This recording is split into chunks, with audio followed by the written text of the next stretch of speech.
All right, let's talk about the Naked Gun, which I saw tonight. I had kind of the options of like, do I see Bad Guys 2 or Naked Gun? I figured I'd do Naked Gun. I'll see Bad Guys 2 and have that review up. Probably next week. Sorry, guys. I really wanted to see both, but there was not really show times that matched up for both. Otherwise, I probably would have seen both. But I did get this nifty little plush of the snake. The plushies of the shark at the theater and the wolf. I didn't think they looked very good, so I just got the snake. I was tempted by the wolf though, because I really love Sam Rockwell's performances. Anyways, we're getting sidetracked. Let's talk about Naked Gun. And if before we get into this review, note I do have reviews up for the whole trilogy of original Naked Gun movies and the spin-off, or well, not spin-off, the series that led into the movie franchise. So I reviewed all that stuff. So if you're a big Naked Gun fan and you're like, and you just want to hear me talk about that, let me know. Those videos are up on the channel. This is a project that when it was announced, I wasn't really excited about because I do like the Naked Gun movies. In fact, I'll say I love them. And, they're good movies, but this is not, we're just not, when we hear about comedy remakes or sequels, Happy Gilmore 2, Coming to America, I'm just not excited. The only thing that had me interested was Liam Neeson being in this project because people don't realize this about Leslie Nielsen because nowadays people have so much nostalgia for Naked Gun and Airplane and stuff. The thing is, Leslie Nielsen was a dramatic actor who kind of got put in these movies by accident, and he was so good at being deadpan that he just kept doing that his whole career. And there's way more bad movies of him doing that, like Mr. Magoo, um, Spy Hard, all these different movies where he's just terrible, and the movies are really bad. He's not a very good actor. He was good for the movies that he was a part of, right? And I think Liam Neeson is different, where I think he is a terrific actor. Guy's been in Schindler's List, but the guy is kind of been doing similar things to Leslie Nielsen in his career, where he's been in a lot of the same movies. He's been a serious actor, but he's really good at being deadpan, and so bringing him into a Naked Gun sequel actually seemed like a smart idea, right?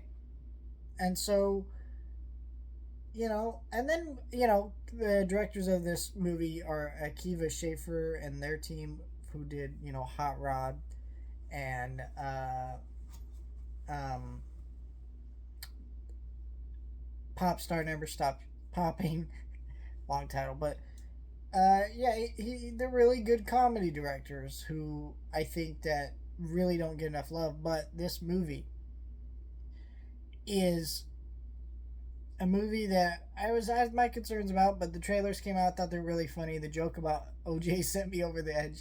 So I was kind of like mixed going into this, but then the reviews came out for this movie and they were like crazy good, and I really gotta say this movie was great.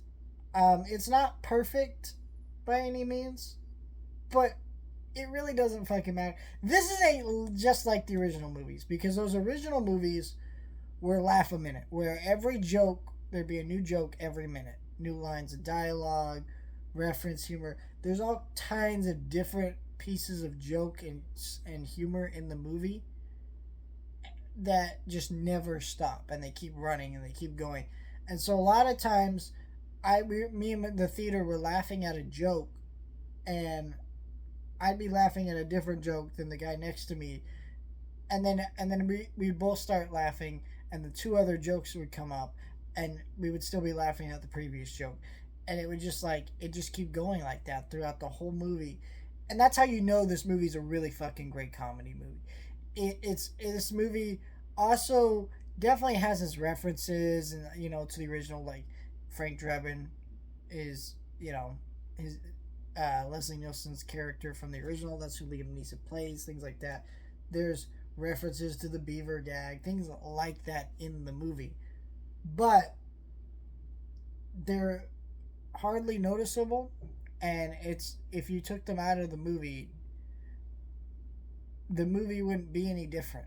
You know, where in bad reference movies, comedy sequels, if you remove the references, you remove half of the movie. Here, it's not even close to that. It's all fresh, original jokes, or jokes that are in line with those original movies in a way that is just really good. So it's just crazy that they were able to make this work as well as they were. But it speaks to not only a love of the original movies, but just a smart energy and tone and just really matching everything really well. I think the direction of this movie could have been a little bit stronger though. There were a lot of shots. I'm like, this is really generic, and the level of the comedy and the performances really works for this movie, and that's what carries the movie. I think the direction is just very off to me. I'm like, this is kind of directed like a normal Liam Neeson movie, where I feel like the movie needed to look goofier,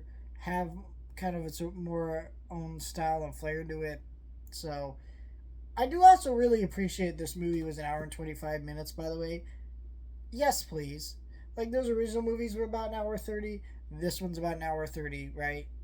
And that's really what we need to get back to, is the idea of making these movies quick, in and out, having a good time. My audience laughed consistently, loved the jokes. They had a great fucking time, and I did too.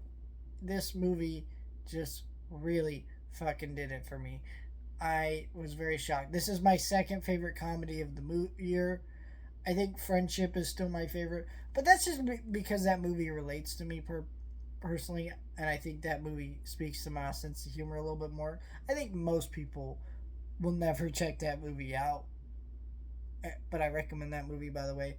But that movie's a movie that doesn't really work for everybody. Where this movie feels like a very mainstream movie that will work for everybody, and I hope that this movie does well. Because one thing I'm really sick of in modern movie culture is there's a lot of, oh, I I want blank.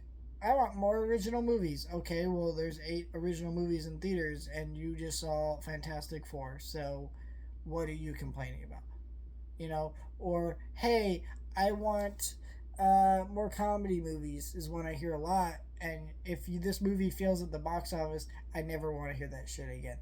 Because here's a great comedy movie that the audience was packed, laughed their asses off multiple times, and yet you didn't sit your ass down in the theater and watch it.